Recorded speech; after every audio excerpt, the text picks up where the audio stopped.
Vendredi 2 mars, bonjour à toutes et à tous, bienvenue en direct sur Grand Lille TV, il est 7h30. Avant toute chose, vos conditions de circulation ce matin, et comme c'est le cas depuis le début de cette semaine de vacances scolaires, ça roule bien ce matin sur les routes lilloises, pas de soucis particuliers, pas de ralentissement. Heureusement, soyez prudents tout de même et patients au volant. On passe aux prévisions météo. Les 5 départements de la région, dont bien sûr le Nord, sont en vigilance orange aujourd'hui pour cause de neige verglas. Ce matin, des pluies verglaçantes sont d'ailleurs annoncées dans la région et la métropole lilloise. De la neige aussi cet après-midi, quelques flocons qui pourraient quand même bien tenir au sol si les températures restent froides, et ce serait le cas, hein. On a moins 1 degré ce matin à Lille relevé déjà, et 1 petit degré seulement de prévu pour cet après-midi. L'alerte de vigilance orange est valable jusqu'à demain matin 6h, soyez donc prudents dans vos déplacements. On en reparle bien sûr avec les prévisions météo juste après ce journal. On commence bien sûr par la réforme de la SNCF et les premières négociations entre syndicats et la ministre des Transports hier à Paris. Les conditions de l'ouverture à la concurrence, la réorganisation de l'entreprise SNCF et la suppression à terme du statut de cheminot pour les prochaines recrues. Qu'en est-il tout de même des usagers? Que pensent les voyageurs de cette réforme? Comme souvent, l'association À Fond de Train regrette que les usagers ne soient pas pris en compte. L'association surtout dénonce en fait que l'État cherche avant tout à céder les petites lignes les moins rentables aux régions afin de se dédouaner à l'avenir en cas de fermeture. Explication au micro de Vincent Vieillard avec Alexis Tessier. Ce qui me gêne dans l'annonce du Premier ministre, c'est qu'il dit « Ah, les petites lignes sont sauvées ». Mais comment elles sont sauvées? Qui c'est qui va s'en occuper de ces petites lignes? Ça veut dire qu'on va reporter le problème sur les régions, ou la région ici Hauts-de-France, qui a besoin également d'investissement pour garder ces petites lignes. Xavier Bertrand a toujours dit « on ne touchera pas aux petites lignes ». Mais comment on ne va pas y toucher si la région n'a pas l'argent, le financement qui doit venir de l'État? Ça veut dire qu'à terme, dans quelques années, on reviendra sur ces problèmes-là. Et puis, ces petites lignes, par exemple, la ligne Douai-Cambrai, j'étais à Arles le samedi avec des élus et des syndicats pour se battre sur cette petite ligne. Eh bien, cette petite ligne, elle va mourir tout doucement dans quelques années. Et là, ce ne sera plus l'État qui va l'annoncer, ce sera la région Hauts-de-France qui va devoir l'annoncer. C'est un petit peu embêtant tout cela. En images, de nouveau un rappel concernant les dangers du monoxyde de carbone. On en parle régulièrement dans nos éditions. C'est important car ce gaz, le CO, continue chaque hiver de faire des ravages, particulièrement ici dans le Nord où plus de 500 personnes ont été intoxiquées l'an dernier. Avec cette période de grand froid, on a tous le réflexe de pousser un peu plus nos appareils de chauffage. Attention néanmoins à ne pas calfeutrer les logements. Il faut malgré tout régulièrement aérer son habitation et faire attention en cas d'utilisation de chauffage complémentaire. Certains systèmes peuvent être défectueux et obsolètes.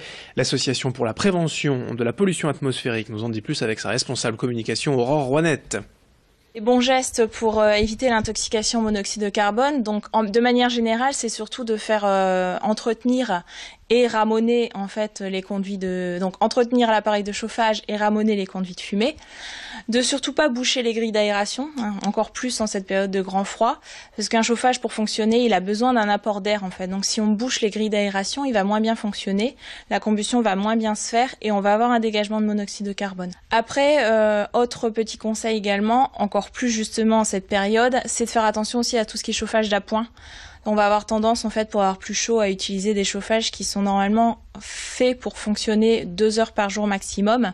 Notamment, je pense aux poêles à pétrole, qui sont des chauffages dits d'appoint. Donc, ne pas les utiliser toute la journée en continu.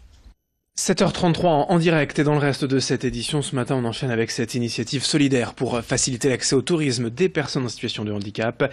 Sofiane El Bakraoui, lui-même cérébro-lésé après une opération au cerveau et depuis en fauteuil roulant, a créé cette association baptisée Access Tourisme. D'ici un mois, le 3 avril prochain, il partira pour un tour de France afin de sensibiliser les mairies sur l'accessibilité des lieux touristiques aux personnes handicapées.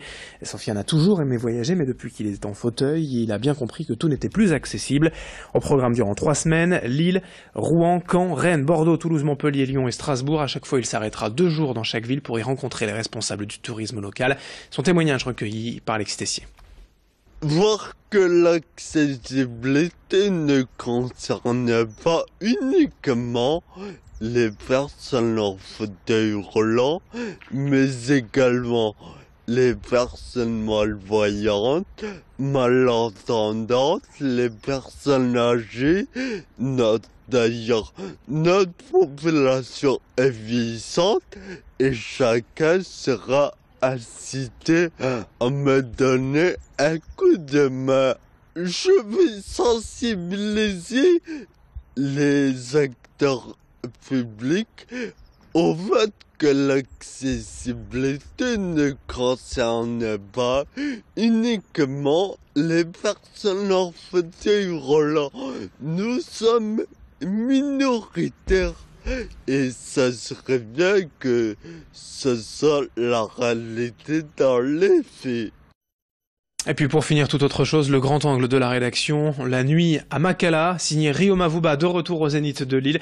Le 30 avril, Rio, l'ex-capitaine du LOSC, est parti, mais il n'en oublie pas bien sûr son projet associatif, les Orphelins de Makala.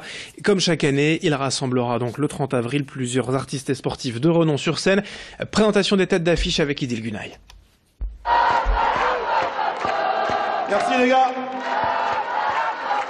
Et c'est devenu un rendez-vous annuel. Rio Mavuba convie ses amis sur la scène du Zénith de Lille pour la bonne cause.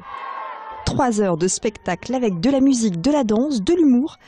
Pour la prochaine édition de cette soirée, Une nuit à Makala, de nombreux artistes ont de nouveau répondu présent. Tibbs, Vita, les groupes iPhone et LEJ, mais aussi l'humoriste Claudia Tagbo, le duo Madame Monsieur qui représentera la France à l'Eurovision, ou encore le danseur Christophe Licata.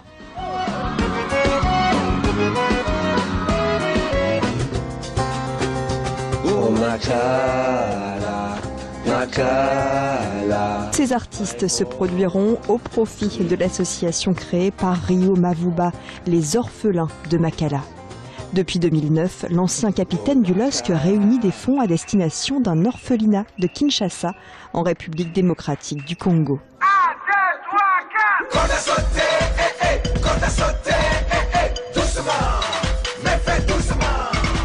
Cette année, c'est l'ancienne Miss France Camille Serre, originaire de Lille, qui présentera le concert en compagnie du journaliste sportif Thibaut Vézirian. Rendez-vous le 30 avril sur la scène du Zénith de Lille. Et comme à son habitude, Rio Mavuba devrait réserver à son public quelques surprises. Merci du fond du cœur pour les orphelins. Ça me fait vraiment plaisir d'avoir passé la soirée avec vous. Merci à tout le monde. La nuit à Makala, c'est le 30 avril prochain au Zénith. Place en vente déjà de 25 à 30 €. 7h37 en direct sur Grand Lille TV à suivre vos prévisions météo. Et à 7h45, l'actualité régionale.